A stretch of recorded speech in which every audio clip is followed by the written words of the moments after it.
Nagsalita si Squadron Leader Gel na sinuri ni Commander G ang kagubatan ng ilang linggo bago magsimula ang ikatlong pagsusuri, ngunit may isang one-fiend demon pa rin ang nagpakita. Siya ay nagtataka kung paano ito nakalusot kay Commander G, sumagot naman si Squadron Leader Joel na hindi pa ito nangyayari sa mga nakaraang pagsusuri. Bigla, napatingin ang dalawang Squadron Leader sa itaas nang tawagin sila ni Commander G na nasa ere. Si Commander G ay bumagsak sa harap ng dalawang squadron leader at ito ay nagtanong kaagad kung bakit sila tumigil sa pagsunod sa tumakas na one-fiend demon. Sinabihan naman ni Squadron Leader Joel si Commander G na huminahon at tinuro niya ang naputol na palatandaan na kanilang sinusundan. Yumuko si Commander G upang tingnan ang lupa. Nagsalita naman si Squadron Leader Gel na maaaring naghukay ng mas mamalim na lupa ang one-fiend demon pagdating sa lugar na ito at sinabihan rin niya si Commander G na hindi nila pwedeng ipagpatuloy ang paghahanap sapagkat ang lugar na kasunod nito ay hindi pa napapasok at maraming mga demon na gumagala. Naalala ni Commander G ang kanyang kapatid na namatay dahil sa pag-atake ng demon at ito ay sinuntok ang lupa na nawasak dahil sa kanyang galit. Sinisi niya ang kanyang sarili dahil hindi niya nasuri ang lugar ng maigi kaya ito nangyari. Tiningnan lamang siya ng dalawang squadron leader, nagmungkahi si Squadron Leader Joel na kailangan nila munang bumalik sa lungsod ng Helios sapagkat hindi nila maaring iwan ito ng walang squadron leader na nagbabantay. Dagdag pa niya magsasigaw sila agad ng exploration party para tingnan ang paligid ng lugar. Matapos ng ilang sandali na pag-iisip, sinubukan ni Gel na konsolehin ang kanyang kaibigan na si Commander G. Silang lahat ay labis na nag-aalala sa mga batang cadet, ngunit may mga bagay na hindi nila kayang kontrolin. Binaliwala ni Commander G ang kamay ni Gel, matibay na ang kanyang desisyon na ipagpatuloy ang paghahanap sa mga bata at inutusan niya ang dalawang squadron leader na bumalik sa Helios City. Hindi sumang-ayon si Joel sa kanyang ideya, ngunit pinigilan siya ni Gel. At nagsabi na babalik sila sa lungsod pero sinabi niyang dapat bumalik si Commander G bago sumiklab ang paglubog ng araw. Sa huling tingin sa kanyang mga kasamahan, si Commander G ay nagtungo sa ilalim ng ulap ng mag-isa. Pareho sina Gel at Joel na nakakaunawa sa matigas na loob at pagmamatigas sa sarili ni Commander G. Sa katunayan, ang kanyang kapatid na lalaki ay kinuha ng isang demonyo ilang taon na ang nakararaan at patuloy pa rin si Commander G sa pagsisi sa kanyang sarili. Dagdag pa ni Squadron Leader Gel kung buhay pa ang kanyang kapatid, siya ay nasa parehong edad na rin ng mga bata. Sa ibang dako, sa madilim na kalaliman ng isang yungib ng lupa, unti-unti nang nagbukas ang mga mata ni Ang. Tumingin siya sa paligid at nakita na ang lahat ay mahigpit na nakatali, ngunit siya ay nakahinga ng maluwag na buhay pa ang mga ito. Pagkatapos naganap na nangyari nang magsimula siyang makaramdam ng kaunting ginhawa, ang tinig ng demonyo ay nag-echo mula sa likuran. Lumapit ang isang one-fiend demon, na nagsabing si Ang ay mabilis na gising gaya ng kanyang inaasahan. Tumigil sa paglalakad ang one-fiend demon sa harap ni Ang. Bigla, hinawakan ng one-fiend demon ang ulo ni Ang at nasira ang mga bato dahil sa lakas nito. Hinawakan ng demonyo at inakap ang kanyang lalamunan, at pinilit na malaman kung bakit ang isang tao na katulad niya ay may amoy ng isang demonyo na kauri niya, at ang malala ay mas malakas pa ang aura nito sa kanya. Naguluhan si Ang kung ano ang ibig sabihin ng tanong ng one-fiend demon kaya hindi ito sumagot. Nilabas ni Ang kanyang core power at pinalaya ang kanyang sarili sa pagwasak nito ng mga puno na gumagapos sa kanya. Sa sandaling bumagsak si Ang sa lupa, hinugot niya ang kanyang dagger at nagtangkang sumalakay sa demonyo. Nakaiwas ang demonyo nang may kasanayan at walang kahirap-hirap. Nagsagawa ng pag-atake ang one-fiend demon gamit ang kanyang matalim na kamay. Ngunit naiwasan nito at ginawa ni Ang isang backward somersault at lumayo mula sa demonyo. Nag-iisip si Ang kung gamit niya ang kanyang dating katawan, marahil ang ulo ng demonyo ay matagal nang natanggal bago pa man ito umatake. Pero wala nang oras para sa mga pagsisisi ngayon. Determinado si Ang na iligtas ang kanyang mga kasamahan. Sa ganoong paraan, sumugod si Ang sa demonyo upang talunin ito agad-agad. Ang kalaban ay isang pulang core na demonyo, mabilis at may mataas na lakas ng atake at mabilis na mga reaksyon. Gayunpaman, ang mga kasukaso nito ay hindi protektado dahil sa mga katangiang ito. Sa pagkakataong yon, ang demonyo ay handa ring magbigay ng nakamamatay na saksak kay Ang. Habang hinarap ang mga matatalim nitong kuko, nagkaroon ng pagkakataong mabuko ng demonyo ang isang kahinaan ni Ang. Bagamat sa isang iglap ay sumaksak ang mga daliri ng demonyo sa kaliwang balikat ni Ang, sa sandaling yon ay nagdulot ito ng kahinaan sa galaw ng demonyo. Ang plano ni Ang ay nangyari. Sa matinding pasensya, tiniis ni Ang ang sakit, hinawakan ang kanyang kutsilyo, at agad itong sinaksak sa kasukasuan ng demonyo. Humigpit ang pagkakahawak niya sa braso ng demonyo, Ginamit ang kaunting kasanayan upang matagumpay na bunutin ang bahagi ng katawan nito. Ang kumpiyansa at ngiti ni Ang ay nagpapahiwatig ng kanyang kaalaman sa paglusob sa gayong mga one-finned demon. Dagdag pa ni Ang maraming demonyo na siyang natalo tulad na kaharap niya ngayon. Gayunpaman, ang demonyo, na ang buong ulo ay parang isang bunganga, ay nagpakita ng isang nakakatakot na ngiti. Sa susunod na sandali, tinadyakan nito ang tiyan ni Ang. Diretso nitong sinaktan ang mga organo ni Ang, anuman ang pagsusumikap na iwasan nito ay pumutok ang bagong dugo mula sa bibig ni Ang. Ang katawan ni Ang ay tumilapon tulad ng isang bola ng football, na lumikha ng isang malaking butas sa pader. Si Ang ay nanatiling nakasandal sa pader at may butas sa tiyan. Buong katapangan na ipinakilala ng demonyo ang sarili bilang isang pulang core na demonyo ng kahoy. Na kayang bumalik muli ang kanyang katawan kung nais. Kaya, wala masyadong halaga para sa karaniwang mga kasukasuan ng demonyo. Ang isang hiwa na braso ay maaaring madaling ibalik. Lumalaban si Ang para manatiling magising at hindi mawala ang kanyang malay. Nagmamadali ang kanyang isip sa pag-unawa. Tanging ang mga berdeng core na demonyo lamang ang kayang magpagaling. Kung ituturing ang demonyo na may kahoy na uri, lumilitaw ang nakakatakot na palasifikasyon. Baka sakali nga na ang mga demonyo ay nagsimulang mag-evolve sa nakalipas na kalahating siglo. Ang demonyo, sa kabila ng limitadong kakayahan sa wika, ay tumawa sa maling pagsusuri ni Ang sa kanyang kakayahan.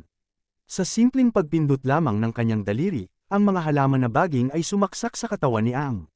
Ang mabilis na paglaki ng mga ugat ay nagdala kay Ang sa harap ng demonyo, nahawak ang ulo ni Ang sa isang kamay tulad ng isang manlalaro ng basketball. Ang demonyo, sa huli, ay hindi maunawaan kung bakit mayroong demonyong aura si Ang. Nag-iisip si Ang kung nabutas ba ang kanyang mga organo dahil sa mga atake ng one-finned demon. Ang sakit ay hindi mawala sa kanyang katawan na nagpapahirap sa kanyang huminga. Iniisip ni Ang na kakabuhay niya palang matapos ang 60 taon hindi siya makapaniwala na mamamatay agad siya. Tumitig si Ang sa kanyang mga kasamahan na nakatali at walang malay. Gaya ng nangyari sa kanyang nakaraang buhay, ang kanyang mga kasamahan ay namatay sa kanyang tabi. Naramdaman ni Ang kanyang kahinaan at pagsisisi sa kakulangan ng kanyang kakayahan, ngunit tumanggi siyang tanggapin ang ganoong resulta. Hindi sigurado ang demonyo kung namatay na si Ang, ngunit naniniwala ito na ang pagkain kay Ang ay makakatulong sa kanya, at posibleng magdulot pa ng pagbabago sa kanyang pagkademonyo. Gayunpaman, habang binubuksan nito ang bibig upang lunukin si Ang, naramdaman nito ang isang matinding lakas na presensya sa katawan ni Ang. Isang presensyang hindi nito maaaring saklawan. Nagmadali ang demonyo na lumayo mula kay Ang. Sa layuning tulungan si Ang para sa tinatawag nitong plano, ang presensyang ito sa loob ni Ang ay nagpasyang gamitin ang kanyang huling kapangyarihan upang pagalingin ang sugatang katawan ni Ang. Ang one-finned demon ay naguluhan sa mga pangyayari. Nararamdaman niya ang isang napakalakas na aura mula kay Ang. Si Ang ay napalibutan ng pulang ugat na enerhiya. Natanto ng demonyo na ang ranggo ni Ang ay mabilis na tumataas, biglang sumampa sa antas ng isang 5-finned demon, at patuloy itong umangat hanggang sa maging isang 6-finned demon. Ang katawan ni Ang ay unti-unting nabubuo muli ng isang malupit na puwersa, at dahan-dahan itong napagaling ang kanyang mga sugat. Sa proseso, lumabas ng malakas na tunog ang kanyang core. Isang tinig na nagpapakita ng pag-aalipusta. Patuloy pa rin ang pag-angat ng kanyang katawan at lakas. Pagkatapos ng ilang sandali, nagbago ang kulay ng kanyang mga kamay at paa. Naging pulang demonyo na may puting buhok ang kanyang katawan. Sumabog ang isang napakalakas na aura matapos magbago ang anyo ni Ang, na nagdulot ng pagkawasak sa paligid. Ang lakas ng kanyang puwersa ay nagpatuloy, at ang gitna ng kagubatan ay napalibutan ng pulang enerhiya. Ang mga halimaw na malapit ay naramdaman ang matinding enerhiyang nagmumula sa ilalim ng lupa, at ang kanilang mga katawan ay naglaho parang abo. Mayroong malaking butas na nabuo sa gitna ng kagubatan, at sa loob ng butas ay isang malakas na nilalang na napalibutan ng mabagsik na pulang enerhiya. Lumabas ang isang demonyo na may pulang kulay ang katawan at puting buhok, at may sungay. Nagpakilala ito bilang pinakamalakas na demon na nabubuhay sa mundo, ang demonyo na may 8 fins sa katawan. Tinawag itong Crimson Fiend King, ang hari ng mga demonyo. Hindi makapaniwala ang one-finned demon sa kanyang nakikita, ang nag-iisang 8-finned demon ay nasa harap niya. Inutusan siya ng Crimson Fiend King na yumuko, at kusang lumuhad ang one-finned demon sa kanyang harapan. Tinanong ng Crimson Fiend King ang one-finned demon tungkol sa kanyang pangalan. Sumagot naman ang one-finned demon na ang nasa harap niya ay walang iba kundi ang Crimson Fiend King. Habang si Commander G ay naghahanap sa mga nawawalang mga examinees, siya ay nagpatrolya sa gitna ng hindi pa nasisuri na gubat. Isang malakas na ihip ng hangin ang biglang dumating sa kanya, halos siyang itulak nito ng palayo. Ngunit nagawa niyang humawak sa lupa at masecure ang kanyang pagkakatayo. Bigla, napansin niya ang isang halimaw na katulad ng berdeng dragon. Dali-dali niyang nilampasan ito, tumapak sa tabi nito, at sa sobrang galit, nagdesisyon siyang atakihin ito. Siya'y sumuntok ng malakas sa halimaw na kaya nitong tumagos sa kanyang braso. At nagdulot ng pagsabog ng mga internal na organo nito. Isang pulang halimaw naman ang umatake sa kanya, ngunit iniwasan ni Commander G ang atake at sinagot ng sipa na nagbali sa panga ng halimaw. Pagkatapos ay ibinaon niya ang halimaw sa lupa at itinulak ang kanyang paa sa leeg nito. Matapos mapatay ang mga halimaw na ito, napagtanto ni Commander G na natapos na niya ang kanyang pagpatrolya sa lugar. Gayunpaman, may 2 fiend demons lamang na naroroon, at ang mga nawawalang bata ay hindi niya matagpuan. Nag-aalala ang kanyang mukha dahil alam niyang kailangan niyang magpatuloy sa paghahanap. Tumingin siya sa langit, iniisip ang kanyang kapatid at napagtanto niyang kailangan niyang hanapin ang mga examine bago sumiklab ang dilim upang maiwasan ang tuluyang pagkawala nila. Bigla, may pagsabog na naganap sa likod niya. Ito ay dulot ng pagbabago ni Ang, at isang pula na liwanag ng enerhiya ang sumambulat sa kalangitan. Ang sobrang lakas ng pagyanig mula sa pagsabog ay nagdulot ng pinsala sa lugar. Gumuho ang mga gusali, ang lupa, at ang mga kalapit na halimaw. Tinakpan ni Commander G ang kanyang mukha at mata, nagmumuni-muni kung saan nagmula ang enerhiyang alon. Siya ay lumingon sa direksyon kung saan ito nagmula, nagtataka kung nandoon ba ang mga bata. Samantala, sa ilalim ng lupain kung saan dinala ng isang fiend demon ang mga examine, nakita natin si Ang sa kanyang bagong anyo bilang Crimson Fiend King. Bumaba siya sa lupa, lumapag sa tabi ng isang fiend demon. Hinawakan ng Crimson Fiend Demon ang kanyang ulo at braso bilang pagkilala sa kanya bilang kanilang hari. Pinagmasdan ng Crimson King ang kadiliman ng kalangitan at nagtanong sa One Fiend Demon, at inutusan itong sumagot. Nanginginig naman na sumang-ayon ang One Fiend Demon. Itinanong ng hari kung ang 5 Demon Lords ay nanatiling pareho mula nang siya ay mawala. Kinumpirma ng One Fiend Demon habang nakayuko na ang 5 Demon Lords ay nananatiling nasa kanilang mga pwesto at walang nagbago. Nagpahayag ang hari kung bakit tahimik na naninirahan ang 5 Demon Lords. Tumawa ng napakalakas ang Crimson Fiend King matapos marinig ang mga ito. Dagdag pa nito, naniniwala siyang baka nakalimutan na ng 5 Demon Lords, ang kanilang ginawa sa kanya 60 taon na ang nakakaraan. Nagpalabas ng pulang ora ang hari na ikinatakot ng One Fiend Demon. Ipinahayag ng Crimson Fiend King na siya ay nabigo sa katawan na kanyang napili. Pinili niya na gawing isang container ang katawan ni Ang, 60 na taon na ang nakakaraan. Dahil ito ay itinuring na pinakamalakas na mandirigma noon, ngunit hindi niya inakala na mas mahina ang katawan nito kaysa sa kanyang inaasahan pagkatapos ng pagkabuhay muli. Nagdalamhati rin siya sa pagsasayang ng kanyang huling kamalayan sa sitwasyong ito. Kinakailangan niyang gisingin ng lubusan ang totoong kapangyarihan ni Ang upang siya ay makabalik. Ipinahayag niya ang kanyang pagkabigo sa kasalukuyang kahinaan ni Ang at nadama ang pagsubok sa kanyang pasensya. Kailangan niyang hintayin si Ang na magising at maunawaan ang konsepto ng mga alaala ng isang fiend. Nagtanong ang One Fiend Demon kung ang tinutukoy ng kanyang hari na fiend memories ay ang mga ginagamit nila upang mag-evolve. Sinagot ito ng Crimson Fiend King na ang mga fiend na makikita sa katawan ng isang fiend demon ay nagpapahiwatig ng lakas. Ang dami ng mga fiend sa katawan ng isang demon ay nagpapakita ng antas ng kanilang lakas. At kapag mas marami ang mga fiend ng isang demonyo, mas mataas ang lakas nito. Idinagdag pa ng Crimson Fiend King na ang kanilang unang pinuno sa Dark Clan ang unang nakadiskubre ng kakayahang ito. Na silang mga demon lang ang may kakayang gumawa. Ito rin ang dahilan kung bakit sila itinuturing na pinakamakapangyarihang lahi sa buong mundo. Ipinaliwanag ng Crimson King na ang sitwasyon ni Ang ay hindi naiiba sa mga demon tulad ng One Fiend Demon. Kung ang demon ay kailangan itong kumain ng kapwa-demonyo na may parehong antas para makuha ang fiend memories nito at mag-evolve. Si Ang ay kailangan lamang na kumain ng halimaw na mas mataas ang antas sa kanya para makuha ang fiend memories at maintindihan ang mga ito. At sa gayon, mag-evolve. Itinaas ng hari ang kanyang daliri patungo sa kanyang utak at sinabi na ito ang kakayahan na ibinigay niya kay Ang. Nagpakita ang One Fiend Demon ng determinasyon na susuportahan si Ang at gagawin ang lahat para tulungan siya. Itinaas niya ang kanyang kamay upang ipakita ang kanyang katapatan sa Crimson Fiend King.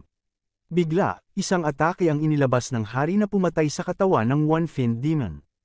Ipinahayag ng Crimson Fiend King na ang One Fiend Demon ay hindi karapat-dapat na maglingkod sa kanya. Itinaas niya ang kanyang daliri upang kunin ang core ng demon.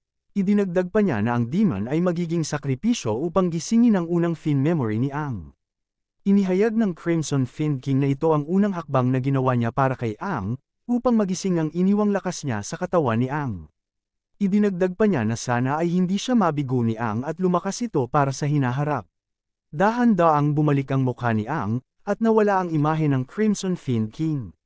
Bago tuluyang mawala ang kamalayan ng Crimson Fiend King, ipinahayag niya na sa oras na magising ni Aang ang kanyang kapangyarihan hanggang sa maging 8th Fiend, iyon ang magiging araw ng muling pagbabalik ng pinakamalakas na demonyo, ang 8th Fiend Crimson Demon King.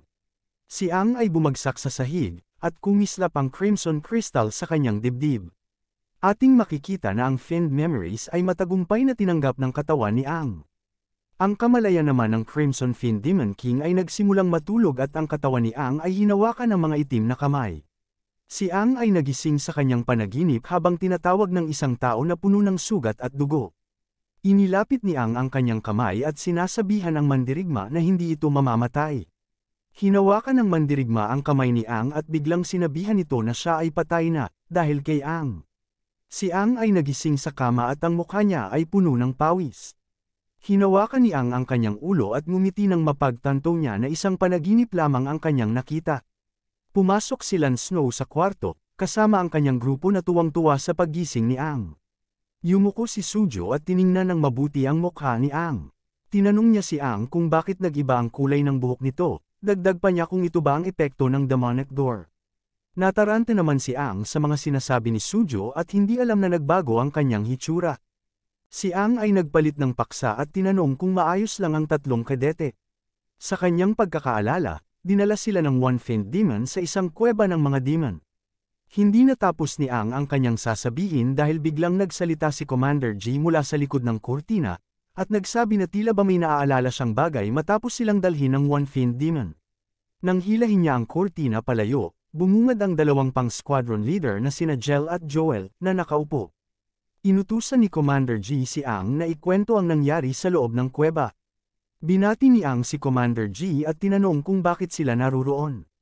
Sumagot naman si Squadron Leader Jel at sinabi na si Tang Tang ang nagdala sa kanilang apat pabalik sa Helios City. Nandilim naman sa hiya ang mukha ni Commander G at sinabihan niya si Squadron Leader Jel na huwag siyang tawaging Tang Tang.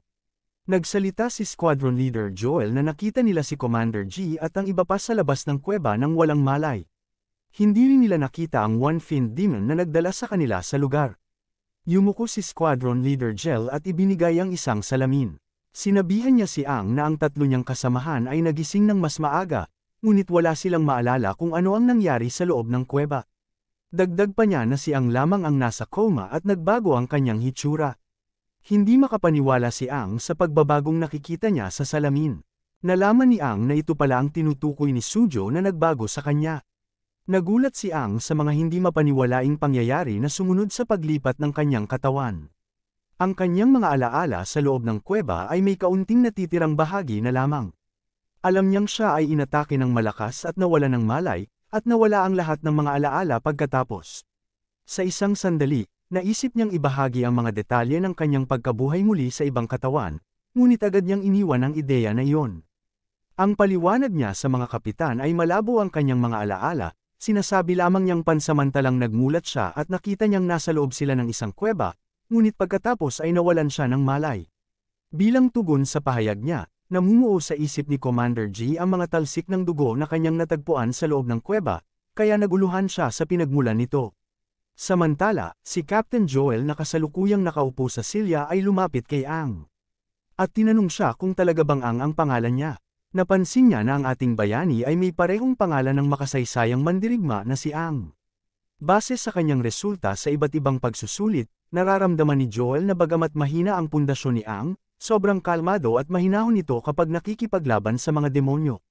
Tiningnan niya ito ng direkta sa mga mata at tinanong kung nakalaban na ba si Aang sa ibang demonyo bago ang pagsusulit.